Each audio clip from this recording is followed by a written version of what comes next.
So, hello friends, we will start with the third chapter, that is Advent of the Europeans in India. So, the first to come to India were the Portuguese. Historians have observed that the idea of finding an ocean route to India had become an obsession for Prince Henry of Portugal, who was nicknamed the Navigator. It was in 1487 that the Portuguese navigator Bartholomew Dias rounded the Cape of Good Hope in Africa and sailed up the eastern coast. The arrival of three ships under Vasco da Gama, led by a Gujarati pilot named Abdul Majid at Calcutta in May 1498, profoundly affected the course of Indian history. The Hindu ruler of Calicut, the Zamorin, however, had no apprehensions as to the Europeans' intentions. Vasco da Gama stayed in India for 3 months. When he returned to Portugal, he carried back with him a rich cargo and sold the merchandise in the European market at a huge profit.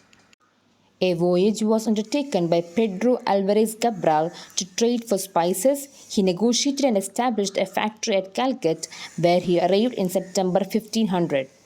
Vasco da Gama once again came to India in 1501.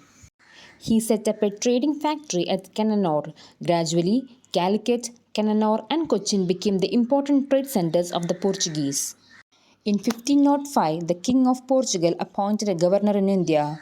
Francisco de Almeida, the newly appointed governor, was asked to destroy Muslim trade by seizing Aden, Ormuz, and Malacca.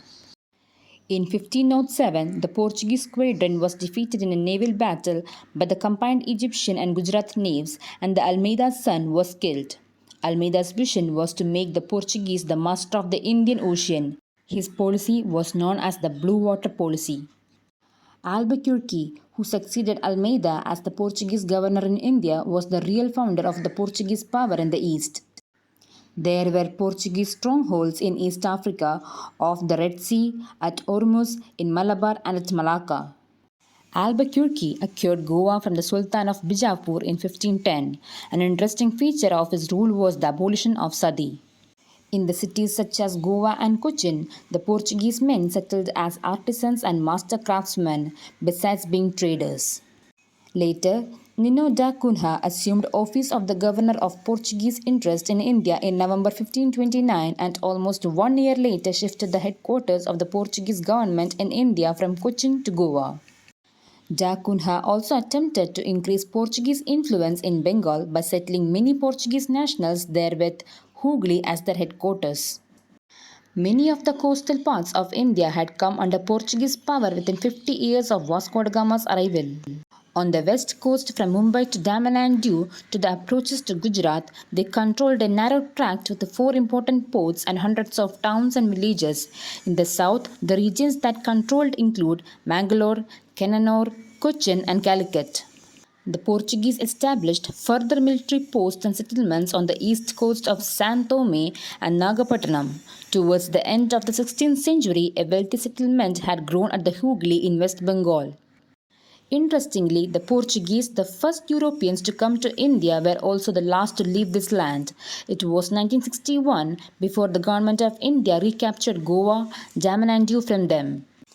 The Moors were the bitter enemies of the Portuguese in North Africa. Intolerant towards the Muslims, the Portuguese were initially quite tolerant towards the Hindus. However, over time, there was a change and the Hindus were also persecuted.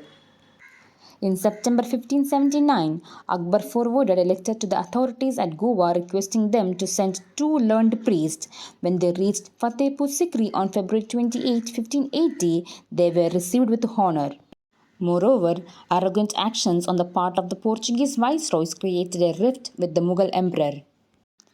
In 1608, Captain William Hawkins with his ship Hector reached Gujarat. He brought with him a letter from James I, King of England, to the Mughal port of Jahangir requesting permission to do business in India.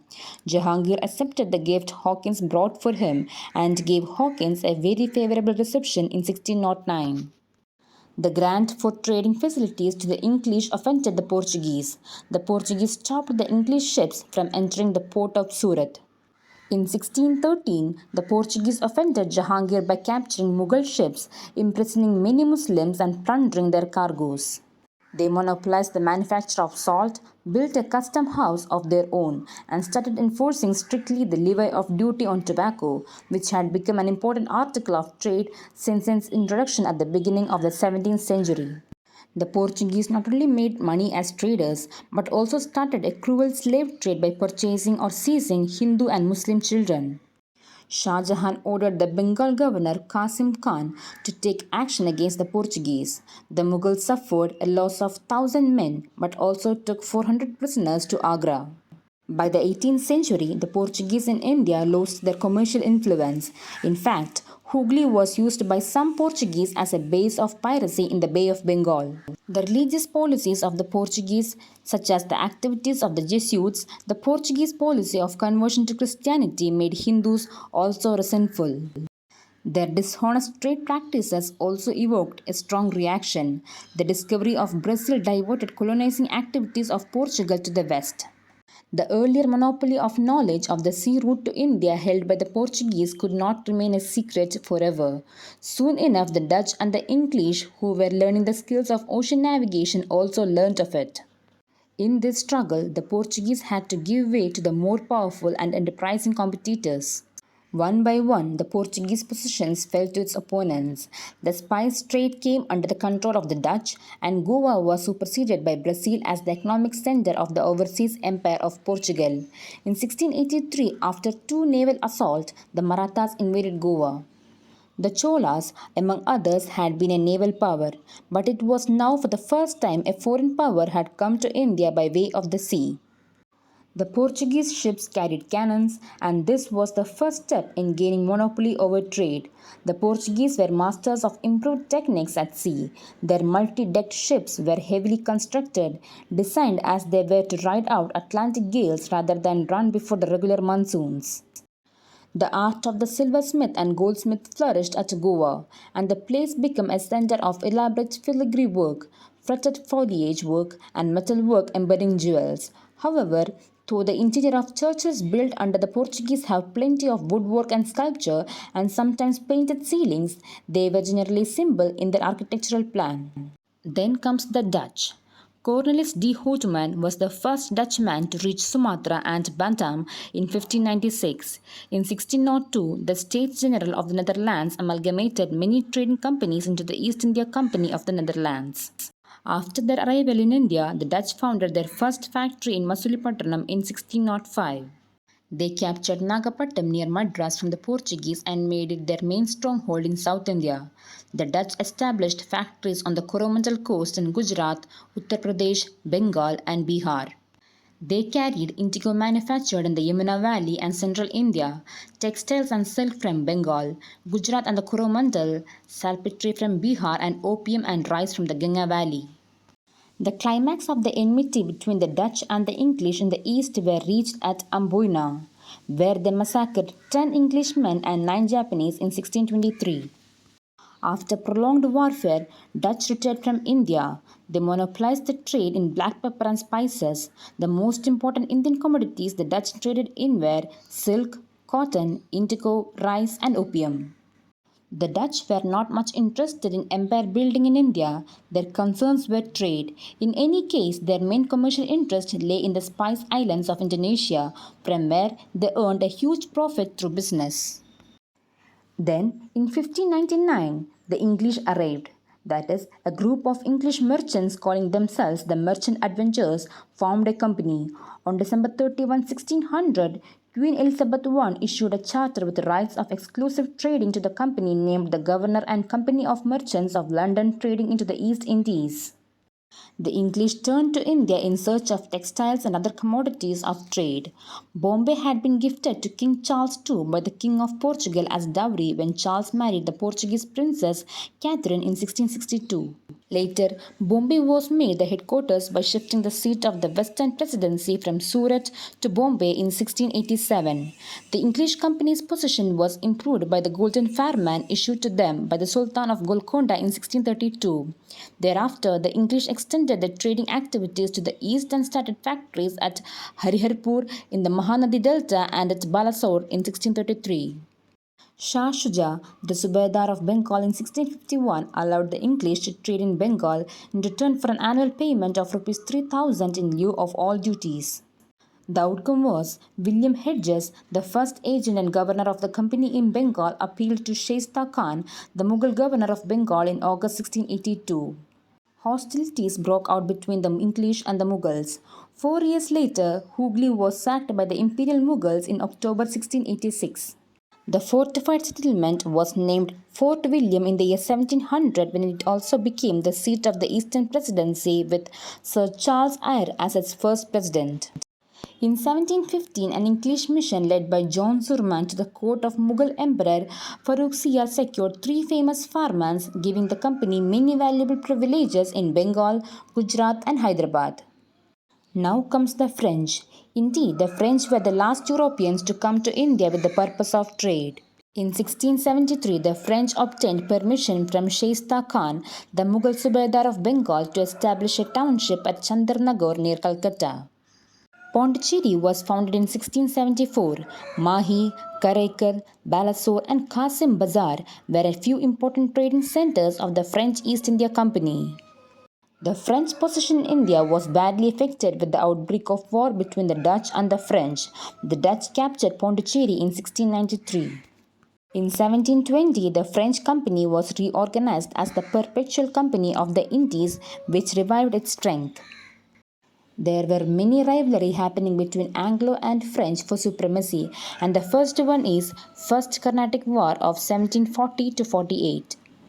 Carnatic was the name given by the Europeans to the Coromandel coast and its hinterland. The First Carnatic War was an extension of the Anglo-French War in Europe, which was caused by the Austrian War of Succession. The First Carnatic War ended in 1748. A treaty was signed bringing the Austrian War of Succession to a conclusion. Under the terms of this treaty, Madras was handed back to the English and the French in turn got their territories in North America. Now comes the Second Carnatic War, which is from 1749 to 54. The background for the Second Carnatic War was Dupleix, the French governor who led the French forces in the First Carnatic War. He sought to increase his power and French political influence in southern India by interfering in local dynastic disputes to defeat the English. The French authorities, annoyed at the heavy financial losses that Dupleix policy involved, decided to recall him in 1754. Godeheu succeeded Dupleix as the French Governor-General in India.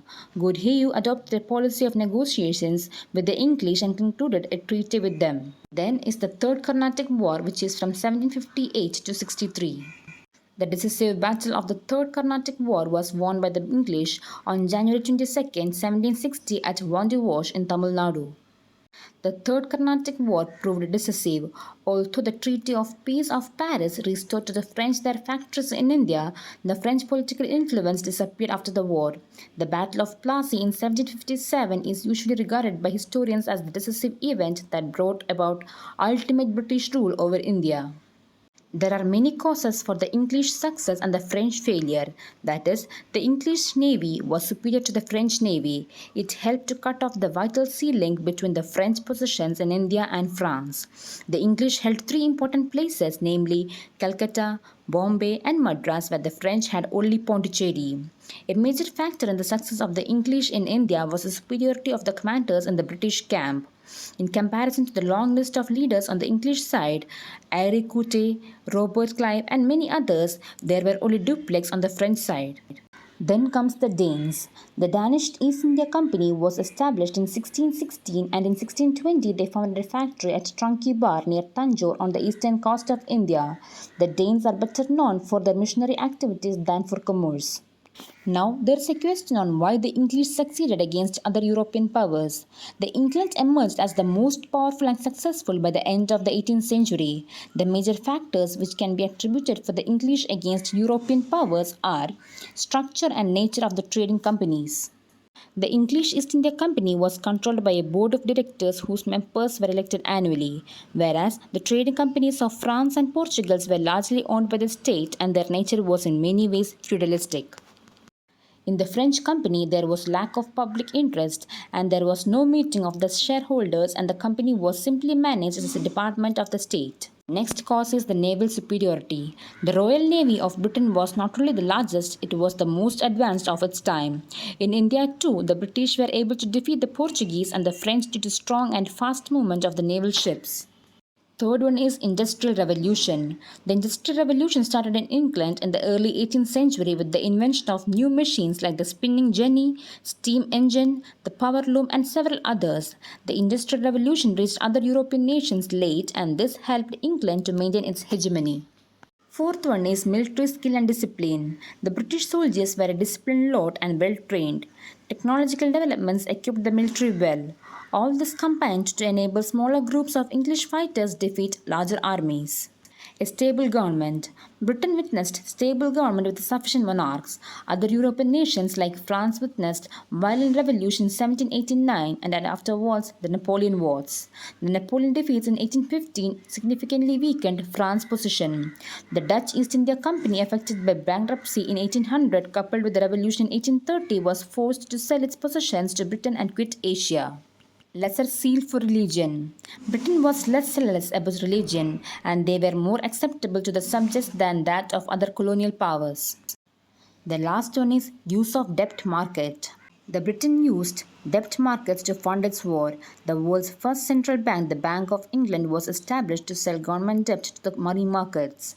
And under Napoleon Bonaparte, France simply went bankrupt with its outdated ways of raising money.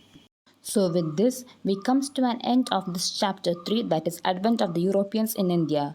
Hope you all guys like this video. Please do like, share and comment to my channel. Thank you.